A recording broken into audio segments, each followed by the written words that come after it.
മണ്ഡല പൂജയ്ക്ക് അയ്യനിൽ ചാർത്താനുള്ള തങ്കയങ്കിയും വഹിച്ചുള്ള ഘോഷയാത്ര അല്പസമയത്തിനകം പുറപ്പെടും. രാവിലെ 7 മണിക്ക് ആറന്മുള പാർത്ഥസാരഥി ക്ഷേത്രത്തിൽ നിന്ന് തുടങ്ങും. ഇപ്പോൾ സമയം 7 മണി കഴിഞ്ഞു. എന്തായാലും അതിൻ്റെ ഒരുക്കങ്ങളൊക്കെ നടന്നുകൊണ്ടിരിക്കുകയാണ്. വിവിധയിടങ്ങളിലെ സ്വീകരണങ്ങളൊക്കെ ഏറ്റുവാങ്ങി 25-ന് ഉച്ചയ്ക്കാണ് ഘോഷയാത്ര പമ്പയിൽ എത്തിച്ചേരുക. 26-നാണ് ഭക്തരെല്ലാവരും കാത്തിരിക്കുന്ന മണ്ഡല പൂജ നടക്കുക. അതിൻ്റെ തത്സമയ ദൃശ്യങ്ങളാണ് ആറന്മുള പാർത്ഥസാരഥി ക്ഷേത്രത്തിലുള്ള ദൃശ്യങ്ങളാണ് ഇപ്പോൾ കാണുന്നത്. അല്പസമയത്തിനകം തന്നെ ഘോഷയാത്ര തുടങ്ങുന്ന കാര്യങ്ങളിലേക്ക് പോകും. വലിയ തിരക്ക്, ഭക്തരുടെ വലിയ തിരക്ക്, തങ്കയങ്കിയെ കണ്ടു വണങ്ങാനുള്ള വലിയ തിരക്ക് ഇപ്പോൾ തന്നെ ക്ഷേത്രത്തിലുണ്ട്. വഴിനീളെ ആ തിരക്ക് പ്രതീക്ഷിക്കുകയും ചെയ്യുകയാണ്.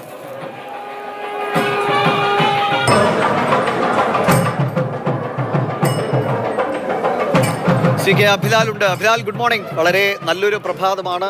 തങ്കയങ്കി കണ്ടുള്ള തുടക്കമാണ്. എപ്പോഴാണ് യാത്ര ആരംഭിക്കുക? ഇന്ന് ഏതൊക്കെ സ്ഥലങ്ങളിലാണ് ഹോൾട്ടുള്ളത്? വലിയ തിരക്കല്ലേ വഴിയിലുടനീളം നമ്മൾ പ്രതീക്ഷിക്കണം?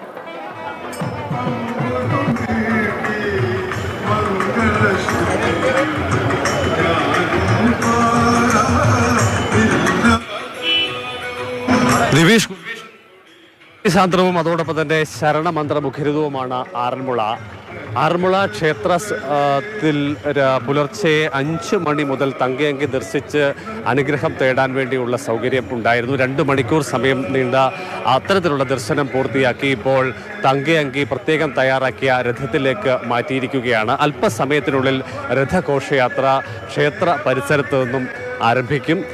ഇന്ന് 28 ഇടങ്ങളിലാണ് സ്വീകരണം. മൂർത്തിട്ട ഗണപതി ക്ഷേത്രത്തിലാണ് ആദ്യ സ്വീകരണം. അതിനുശേഷം പൊന്നംതോട്ടം ദേവീക്ഷേത്രം, പിന്നീട് കോഴഞ്ചേരി, തെക്കേമല, ഇലന്തൂർ, ഇലവുംതിട്ട, മെഴുവേലി, പ്രക്കാനം തുടങ്ങിയ മേഖലകൾ പിന്നിട്ട് വൈകുന്നേരം രഥഘോഷയാത്ര ഓമല്ലൂർ ശ്രീ രക്തകണ്ഠ സ്വാമി ക്ഷേത്രത്തിലാണ് എത്തിച്ചേരുക. അവിടെ ഇന്ന് വിശ്രമം. ശേഷം നാളെ 23 ഇടങ്ങളിലെ സ്വീകരണങ്ങൾ ഏറ്റുവാങ്ങിയ ശേഷം വൈകുന്നേരം കോന്നി മുരിങ്ങമംഗലം മഹാദേവർ ക്ഷേത്രത്തിലായിരിക്കും രഥഘോഷയാത്ര എത്തിച്ചേരുക. 3-ാം ദിവസം 12 ഇടങ്ങളിലാണ് സ്വീകരണം. വൈകുന്നേരം പെരുന്നാട് ധർമ്മശാസ്ത്ര ക്ഷേത്രത്തിൽ വിശ്രമിക്കും. പിന്നീട് 25-ാം തീയതി പുലർച്ചെ അവിടെ നിന്ന് പുറപ്പെടുന്ന രഥഘോഷയാത്ര ഉച്ചയ്ക്ക് 1 മണിക്ക് പമ്പയിൽ എത്തിച്ചേരും. 2 മണിക്കൂർ സമയം വിശ്രമം. 3 മണിക്ക് പമ്പയിൽ നിന്നും യാത്ര പുനരാരംഭിക്കുന്ന തങ്കയങ്കി വൈകിട്ട് 5 മണിയോടുകൂടി ശരംകുത്തിയിൽ എത്തിച്ചേരും. അവിടെ ആചാരപരമായ സ്വീകരണങ്ങളുണ്ട്. ദേവസ്വം ബോർഡ് പ്രതിനിധികളും അതോടൊപ്പം തന്നെ കൊട്ടാരം പ്രതിനിധികളായിട്ടുള്ള ആളുകളുമൊക്കെ തന്നെ ചടങ്ങിൻ്റെ ഭാഗമാകും. വൈകുന്നേരം ഏറെക്കുറെ 6 മണിയോടുകൂടി 18-ാം പടി ചവിട്ടി തങ്കയങ്കിയുമായി ഭക്തർ ശബരീശ സന്നിധിയിലെത്തും. അന്ന് തങ്കയങ്കി ചാർത്തിയാണ് ദീപാരാധന. 26-ാം തീയതിയാണ് മണ്ഡല പൂജയുമായി ബന്ധപ്പെട്ടുള്ള പ്രധാനപ്പെട്ട ചടങ്ങുകൾ. ഈ തീർത്ഥാടന കാലത്തെ ഏറ്റവും സവിശേഷമായ മുഹൂർത്തത്തിലേക്ക് ശബരിമല എത്തിച്ചേർന്നുകൊണ്ടേയിരിക്കുകയാണ്. ഭക്തിസാന്ദ്രമായ ഒരു അന്തരീക്ഷത്തിൽ രഥഘോഷയാത്ര പുറപ്പെടാൻ ഒരുങ്ങുകയാണ്. ഇതിന് സാക്ഷ്യം വഹിക്കാൻ വേണ്ടി നാടിൻ്റെ 4 മേഖലകളിൽ നിന്നായി അയ്യപ്പ ഭക്തർ എത്തിച്ചേർന്നുകൊണ്ട് ഇരിക്കുകയാണ്. 451 പവൻ തൂക്കം വരുന്നതാണ് തങ്കയങ്കി. ചിത്രതിരുനാൾ മഹാരാജാവ് ശബരിമല ശാസ്താവിന് നടക്കൽ കാഴ്ചവെച്ചതാണ് ഈ തങ്കയങ്കി.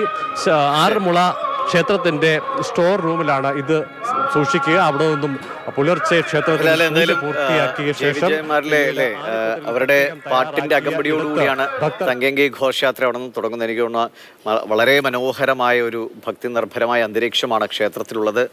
ജയവിജയന്മാരുടെ അയ്യപ്പ ഭക്തിഗാനങ്ങൾ കേൾക്കുമ്പോൾ തന്നെ അത് വല്ലാത്തൊരു ഫീലാണ് വിശ്വാസികളെ സംബന്ധിച്ച്. അപ്പോൾ തങ്കയങ്കിയുടെ ഒരു സാന്നിധ്യത്തിൽ ആ പാട്ടുകൾ കേൾക്കുന്നതും വളരെ മനോഹരമായ ഒരു അനുഭവമായിരിക്കും. എന്തായാലും അഭിലാൽ ഘോഷയാത്രയ്ക്കൊപ്പം തുടരും. നമുക്ക് കൂടുതൽ വിവരങ്ങളൊക്കെ ഈ വഴിയിലുടനീളം അഭിലാൽ നമ്മളോട് പങ്കുവയ്ക്കുകയും ചെയ്യും. ശരി അഭിലാൽ, കാണാം.